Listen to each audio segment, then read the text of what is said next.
Hello അസ്സാം വലൈക്കും. എല്ലാവർക്കും ഹനാസ് കിച്ചണിലേക്ക് സ്വാഗതം. ഇന്ന് ചിക്കൻ റെസിപ്പിയാണ്. 2 ടൈപ്പുള്ള ചിക്കൻ കറിയാണ് കേട്ടോ കാണിക്കുന്നത്. ഒരു നാടൻ രീതിയിലുള്ള ഒരു റെസിപ്പിയും പിന്നെ ഒരു കടായി ചിക്കനും കൂടിയാണ് കാണിക്കുന്നത്. നമുക്ക് വേഗം വീഡിയോയിലേക്ക് കിടക്കാം. അപ്പോൾ ഇതിനായിട്ട് നമുക്കൊരു മസാലയാണ് ആദ്യം ഉണ്ടാക്കേണ്ടത്. അപ്പോൾ പാനിലോട്ട് 1 ടേബിൾ സ്പൂൺ മല്ലി ഇട്ടിട്ടുണ്ട്, പച്ചമല്ലി. ഇനി ഇതിലേക്ക് ഒരു മുളക് ഇട്ട് കൊടുക്കാം. അപ്പോൾ ഉണക്കമുളക് ഒരെണ്ണം ഒന്ന് പൊട്ടിച്ചിട്ട് കൊടുക്കാം. ഇനി 1 ടീസ്പൂൺ പെരിഞ്ജീരകം, 1 ടീസ്പൂൺ ചെറിയ ജീരകം, ഇനി 1 ടീസ്പൂൺ കുരുമുളക്. ഇതെല്ലാം കൂടിയിട്ട് നന്നായിട്ടൊന്ന് ഇളക്കി ഒന്ന് ചൂടാക്കി എടുക്കാം. മല്ലിയും ജീരകമൊക്കെ പൊട്ടുന്ന സൗണ്ട് കേൾക്കുന്നത് വരെ നമുക്കിതൊന്ന് ചൂടാക്കി എടുക്കണം. ഇനി ഇത് നമുക്കൊന്ന് പൊടിച്ചെടുക്കാം. അപ്പോൾ നല്ലോണം പൗഡർ പോലെ ആക്കണ്ട, ജസ്റ്റ് ഒരു പൗഡർ തരിതരിയായിട്ട് പൊടിച്ചെടുക്കുകയാണ് വേണ്ടത്.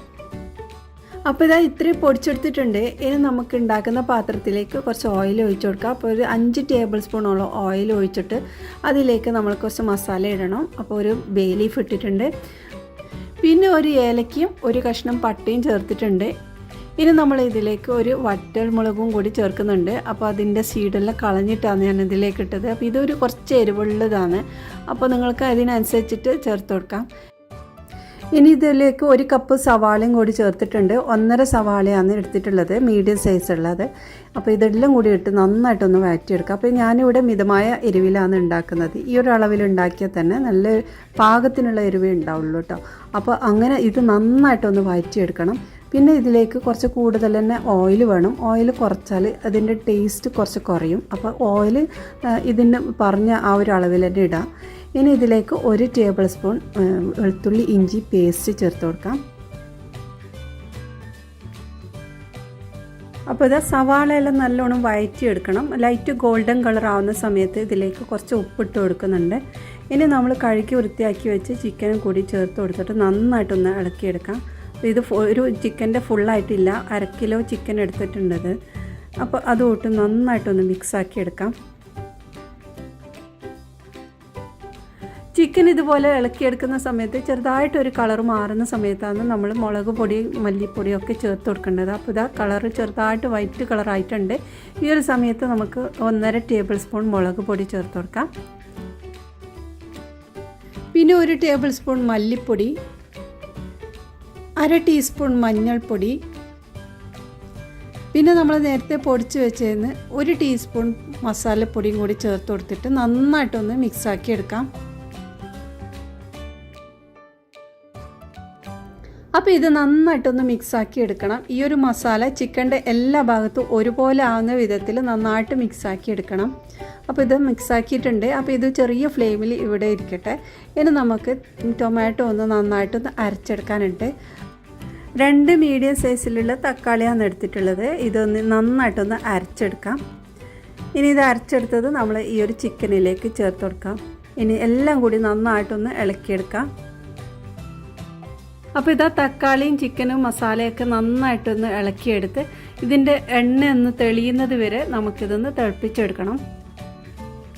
അപ്പോൾ ഇത് നന്നായി തിളച്ച് വന്നിട്ടുണ്ട്, എണ്ണയെല്ലാം നല്ല തെളിഞ്ഞിട്ടുണ്ട്. ഈ ഒരു സമയത്ത് നമുക്കിതിലേക്ക് കുറച്ച് തൈര് ചേർത്ത് കൊടുക്കാം. 2 ടേബിൾ സ്പൂണ് തൈര് ചേർക്കുന്നത്. ഇത് അധികം പുളിയൊന്നും ഇല്ലാത്ത തൈരാണ്. പുളിയുള്ള തൈരാണെങ്കിൽ കുഴപ്പമില്ല, ഓവറായിട്ട് ചേർക്കേണ്ട. 2 ടേബിൾ സ്പൂൺ തന്നെ ധാരാളമാണ്. ഇനി ഇതൊന്ന് നന്നായിട്ടൊന്ന് ഇളക്കിയെടുക്കുക. അപ്പോൾ ഈ ഒരു സമയത്ത് ഒന്നെങ്കിൽ നമ്മൾ ഫ്ലെയിം ഓഫാക്കുക, അല്ലെങ്കിൽ നല്ല ലോ ഫ്ലെയിമിൽ ഇട്ടിട്ടാണ് നമ്മൾ തൈര് ചേർക്കേണ്ടത്. അല്ലെങ്കിൽ തൈരിൻ്റെ തണുപ്പൊക്കെ നല്ലോണം പോയതിന് ശേഷം ചേർത്താലും മതി. എന്നിട്ട് നന്നായിട്ട് ഇതുപോലെ മിക്സാക്കി എടുക്കണം. അപ്പോൾ ഇതാ നന്നായിട്ട് മിക്സാക്കി എടുത്തിട്ടുണ്ട്. ഇനി നമുക്ക് ഈ ഒരു ചിക്കന് വേവിച്ചെടുക്കണം. അപ്പോൾ ഒന്ന് അടച്ച് വെച്ച് വേവിച്ചെടുക്കാം. അപ്പോൾ ഒന്ന് ഇടയ്ക്കിടയ്ക്ക് ഒന്ന് തുറന്ന് ഇളക്കി കൊടുക്കണം, അല്ലെങ്കിൽ അടിക്ക് പിടിക്കും. ഇനി ഇതാ ഇവിടെ കുറച്ച് സവാള എടുത്തിട്ടുണ്ട്, ക്യാപ്സിക്കം, പച്ചമുളകും എടുത്തിട്ടുണ്ട്. അപ്പോൾ ഇതുപോലെ ഒന്ന് കുറച്ച് വലിയ സൈസായിട്ട് തന്നെ കട്ട് ചെയ്ത് വെക്കാം. 3 പച്ചമുളകാണ് എടുത്തത്. പച്ചമുളകിൻ്റെ നടുവെ കീറി അതിൻ്റെ അരിയൊക്കെ മാറ്റിയിട്ട് നമുക്ക് റെഡിയാക്കി വെക്കാം. അപ്പോൾ കൂടുതൽ എരിവുണ്ടാവില്ല, കറക്റ്റുള്ള ആ ഒരു എരിവ് തന്നെയായിരിക്കും ഉണ്ടാകുന്നത്. നല്ല ടേസ്റ്റുള്ള ഒരു റെസിപ്പിയാണ് ഇത്. നിങ്ങൾ ഉണ്ടാക്കി നോക്കി നിങ്ങളുടെ വിലയേറിയ അഭിപ്രായം അറിയിക്കണേ. ഇതിൽ ഉപയോഗിച്ച സാധനമൊക്കെ എല്ലാവരും വീട്ടിലുണ്ടാവുന്നത് തന്നെയാണ്. ഇനി നമ്മൾക്ക് ഇതിലേക്ക് കുറച്ച് കാഷ്യൂനട്ടാണ് വേണ്ടത്. ഒരു 7 പീസ് കാഷ്യൂനട്ട് എടുത്തിട്ടുണ്ട്. അതൊന്ന് ജസ്റ്റ് ഒന്ന് പൊടിച്ചെടുക്കാം. ഇതുപോലെ പൊടിച്ചെടുത്ത ശേഷം ഞാനിതിലേക്ക് കുറച്ച് വെള്ളം കൂടി ഒഴിച്ച് നന്നായിട്ടൊന്ന് അരച്ചെടുക്കാം. ഇപ്പം ഇങ്ങനെ ചെയ്യുമ്പോൾ നല്ല പേസ്റ്റ് പോലെ അരിഞ്ഞു കിട്ടും. അപ്പോൾ അങ്ങനെയാണ് ഞാൻ ചെയ്യാറ്. അപ്പോൾ അത് റെഡിയാക്കിയിട്ടുണ്ട്. അപ്പോൾ ഇതാ നമ്മുടെ ചിക്കനൊക്കെ ഇവിടെ നന്നായി തിളച്ച് നല്ല കുറുകിയ ചാറോട് കൂടിയിട്ടാണ് ഇപ്പോൾ ഉള്ളത്. എണ്ണയൊക്കെ തെളിഞ്ഞ് വന്നിട്ടുണ്ട്. അപ്പോൾ അത് ചിക്കന് പാകത്തിന് വന്നിട്ടുണ്ട്. ഇനി നമ്മൾ അരച്ച് വെച്ച കാഷ്യൂനട്ട് പേസ്റ്റ് ഇതിലേക്ക് ചേർത്ത് കൊടുത്തിട്ട് നന്നായിട്ടൊന്ന് ഇളക്കിയെടുക്കാം. ഇനി ഇത് എണ്ണയിൽ തെളിയുന്ന വരെ നന്നായിട്ടൊന്ന് തിളപ്പിച്ചെടുക്കാം. അപ്പോൾ ഇതിൽ നല്ല ഗ്രേവിയൊക്കെ ഉള്ളതുകൊണ്ട് ഏതിൻ്റെ കൂടിയും നല്ലൊരു കോമ്പിനേഷനാണ്. അപ്പോൾ ഇത് ഒരു 6-7 ആൾക്കാർക്ക് നല്ല രീതിയിൽ തന്നെ കഴിക്കാനും പറ്റും. അപ്പോൾ ഇതാ നല്ല തിളച്ച് വന്നിട്ടുണ്ട്. ഈ ഒരു സമയത്ത് നമ്മൾ നേരത്തെ പൊടിച്ച് വെച്ച മസാല ഉണ്ടല്ലോ, അപ്പോൾ അതിൽ നിന്ന് 1.5 ടേബിൾ സ്പൂൺ ഇട്ടിട്ടുണ്ട്. അപ്പോൾ അത് നമ്മൾ മസാല നമ്മൾ ഇഷ്ടത്തിനനുസരിച്ച് ഒരു ഓവറായിട്ട് വേണ്ട, കൂടുതലില്ലാതെ ആ ഒരു മിതമായിട്ട് തന്നെ മസാല ചേർത്ത് കൊടുക്കണം. ഇനി ഇതിലേക്ക് 1 ടീസ്പൂൺ കസൂരി മേത്തിയും കൂടി ചേർത്ത് കൊടുക്കുന്നുണ്ട്. ഒന്ന് കൈ കൊണ്ട് ഒന്ന് പൊടിച്ചെടുത്ത് ഇതിലേക്ക് ചേർത്ത് കൊടുക്കാം. അതുപോലെ കുറച്ച് മല്ലിയിലയും കൂടി ചേർത്ത് കൊടുക്കാം. ഇനി ഇത് നന്നായി ഒന്ന് മിക്സാക്കി എടുത്ത് ഒന്ന് തിളപ്പിച്ചെടുക്കാം. അപ്പോൾ ഇതിന് നല്ലൊരു സ്മെല്ലാണ് കേട്ടോ ഈ ഒരു സമയത്ത് തന്നെ. ഇനി നമുക്കിതിലേക്ക് ചെറിയൊരു പണിയും കൂടി ഉള്ളൂ. അപ്പോൾ ഒരു പാന് വെച്ചിട്ടുണ്ട്. അതിലേക്ക് 1 ടേബിൾ സ്പൂൺ ബട്ടർ ചേർത്തിട്ടുണ്ട്. ബട്ടറോ നെയ്യോ ഉപയോഗിക്കാട്ടെ ഇതിലേക്ക്. ഇനി നമ്മൾ നേരത്തെ കട്ട് ചെയ്ത് വെച്ച എല്ലാ വെജിറ്റബിൾസും ഇതിലേക്ക് ഇട്ട് നന്നായിട്ടൊന്ന് ഇളക്കിയെടുക്കാം.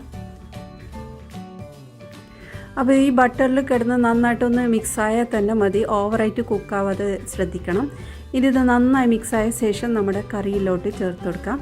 അപ്പോൾ ഇത് ചെറിയ തീയിൽ തന്നെ വെച്ചിട്ടുള്ളതാണ്. അപ്പോൾ ആ ഒരു സമയത്ത് ഇതും കൂടിയിട്ട് നന്നായിട്ടൊന്ന് മിക്സാക്കി ഇതെല്ലാം കൂടി ഒന്ന് തിളപ്പിച്ചെടുക്കണം. പച്ചമുളകൊക്കെ അരിയെല്ലാം കളഞ്ഞിട്ടാണ് ഞാനിതിലിട്ടത്. അതുകൊണ്ട് തന്നെ ഓവറായിട്ട് എരിവില്ല, എന്നാൽ അതിൻ്റെ സ്മെല്ല് നമ്മൾക്ക് ഈ ഒരു കറിക്ക് വേണം. അപ്പോൾ ഇത് ഇട്ടതിന് ശേഷം 1 മിനിറ്റ് നമ്മൾ ഇതൊന്ന് അടച്ച് വെച്ച് തിളപ്പിച്ചെടുക്കണം. അപ്പോൾ ഇത് നന്നായി തിളച്ച് വന്നിട്ടുണ്ട്. ആ ഒരു സമയത്ത് കുറച്ചും കൂടെ മല്ലിയില ഇട്ട് റെഡിയാക്കിയെടുക്കുക. അപ്പോൾ നമ്മൾ കറി ഇവിടെ റെഡി ആയിട്ടുണ്ട്. നല്ലൊരു കടായിയാണ്. നമ്മൾ ഹോട്ടലിൽ നിന്ന് വാങ്ങി കഴിക്കുന്ന ആ ഒരു രുചി തന്നെ നമുക്ക് വീട്ടിൽ തന്നെ ഉണ്ടാക്കിയെടുക്കാൻ പറ്റും. പിന്നെ നമ്മൾ ഇതിൽ ചേർത്ത് കൊടുത്ത മസാല ഉണ്ടല്ലോ, നമ്മൾ പൊടിച്ചെടുത്ത മസാല നമ്മൾ ലാസ്റ്റ് ചേർത്ത് കൊടുത്താൽ നല്ലൊരു സ്മെല്ലാണ് വരുന്നത്. അപ്പോൾ ആദ്യം ചേർത്താലും നമ്മൾ ലാസ്റ്റ് ഒന്നുകൂടെ കുറച്ച് ചേർത്ത് കൊടുക്കണം. അപ്പോൾ ഇതിൻ്റെ നല്ലൊരു സ്മെല്ലും നല്ല ടേസ്റ്റാണ്. പിന്നെ നമ്മളിട്ട ക്യാപ്സിക്കും സവാളയും പച്ചമുളകിൻ്റെ ആ ഒരു സ്മെല്ലും കൂടി വരുമ്പോൾ സൂപ്പറായി.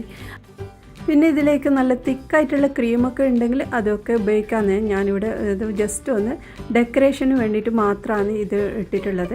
അപ്പോൾ നിങ്ങൾക്ക് വേണമെങ്കിൽ ഇതിലേക്ക് ഇട്ട് ഒന്ന് മിക്സാക്കി എടുക്കാനും പറ്റും കേട്ടോ. അപ്പോൾ ഈ ഒരു രീതിയിലുള്ള റെസിപ്പി നിങ്ങൾ ട്രൈ ചെയ്ത് നോക്കിയിട്ട് നിങ്ങളുടെ വിലയേറിയ അഭിപ്രായം അറിയിക്കണേ. അടുത്തത് ഒരു നാടൻ രീതിയിലുള്ള ഒരു റെസിപ്പി നോക്കാം. അപ്പോൾ അതിനായിട്ട് കുറച്ച് കാശ്മീരി മുളകാണ് എടുത്തത്. ഇത് കുറച്ച് എരിവുള്ളതാണ് കേട്ടോ.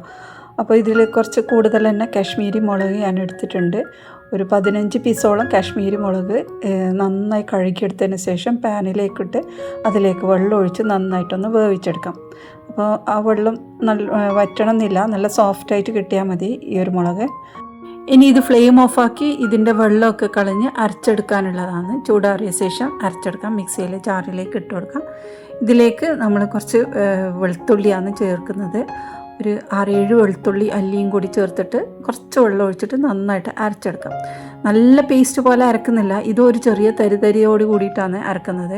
ഇനി പാനിലോട്ട് കുറച്ച് ഓയിൽ ഒഴിച്ചിട്ട് അതിലേക്ക് നമ്മൾ ചിക്കൻ ചേർത്ത് കൊടുക്കാം. ഇത് ഒരു ഫുൾ ചിക്കൻ ഉണ്ട്, 1 കിലോയിൽ കൂടുതലുണ്ട്. അപ്പോൾ അത് ഇട്ട് നന്നായി ഇളക്കിയെടുത്തതിന് ശേഷം ഇതിലേക്ക് ഉപ്പ് ചേർത്ത് കൊടുക്കാം. ഇനി നമ്മൾ ഇതിലേക്ക് കുറച്ച് മുളക് പൊടിയാണ് കേട്ടോ ഇടുന്നത്. മുളക് പൊടി 1.5 ടീസ്പൂണോളം ഇട്ടിട്ടുണ്ട്. അപ്പോൾ ഇത് കാശ്മീരി മുളകാണ്. ഇത് കുറച്ച് എരിവുണ്ടാവും, നമ്മൾ എരിവ് നോക്കിയിട്ട് നമ്മൾക്ക് ഇത് ചേർത്ത് കൊടുക്കാം. അപ്പോൾ ഇതോട്ട് നന്നായിട്ടൊന്ന് മിക്സ് ആക്കി എടുക്കാം. മുളക് പൊടിയും കുറച്ച് മഞ്ഞൾപ്പൊടിയും ചേർത്തിട്ടുണ്ട്. പിന്നെ നമ്മൾ ഇതിലോട്ട് കറിവേപ്പിലയാണ് ചേർക്കുന്നത്. ഈ ഒരു റെസിപ്പി കറിവേപ്പില ഇട്ട് ഇത്ര നല്ല ടേസ്റ്റാണ്. ഇതൊരു നാടൻ രീതിയിലുള്ള ഒരു റെസിപ്പിയാണ് കേട്ടോ.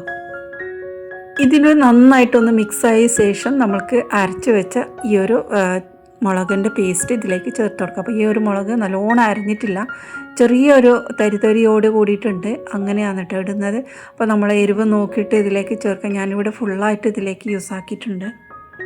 അപ്പോൾ ആ ഒരു മുളക് ഫുള്ളായിട്ട് ഇട്ടിട്ടുണ്ട്. പിന്നെ കുറച്ച് വെള്ളം കൂടി ഒഴിച്ചിട്ട് ആ ഒരു ഗ്രേവിയും കൂടി ഇതിലേക്ക് ഒഴിച്ചിട്ട് അടച്ച് വെച്ച് വേവിച്ചെടുക്കാം. അപ്പോൾ ഇതാ ഒരു പകുതി വെന്ത് റെഡി ആയിട്ടുണ്ട്. ഇനി നമ്മൾ ഈ ഒരു വെള്ളമൊക്കെ വറ്റിച്ച് വരുമ്പോഴത്തേക്കും അത് കറക്റ്റായിട്ടുണ്ടാവും കേട്ടോ. ഇനി നമ്മൾ തുറന്ന് വെച്ചിട്ടാണ് വേവിക്കുന്നത്. ആ ഒരു സമയത്ത് ഇതിലോട്ട് കുറച്ചും കൂടെ വെളിച്ചെണ്ണ ഒഴിച്ച് കൊടുക്കണം. ഇതിലേക്ക് വെളിച്ചെണ്ണ തന്നെ വേണം. അപ്പോൾ വെളിച്ചെണ്ണേൻ്റെ ഫ്ലേവർ കുറച്ച് കൂടുതൽ തന്നെ ആയിട്ടുണ്ടാകുമ്പോഴാണ് ഇതിന് നല്ല ഫ്ലേവറും നല്ല ടേസ്റ്റും ഉണ്ടാകുന്നത്.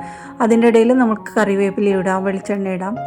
അങ്ങനെ അത് ഫുള്ള് ഇട്ട് നല്ലോണം ഡ്രൈ ആക്കി എടുക്കാം. അങ്ങനെ വേണമെങ്കിൽ അങ്ങനെ ആക്കാം. പിന്നെ കുറച്ച് ഗ്രേവിയോട് കൂടെ ആണെങ്കിൽ അങ്ങനെയും ചെയ്യാം.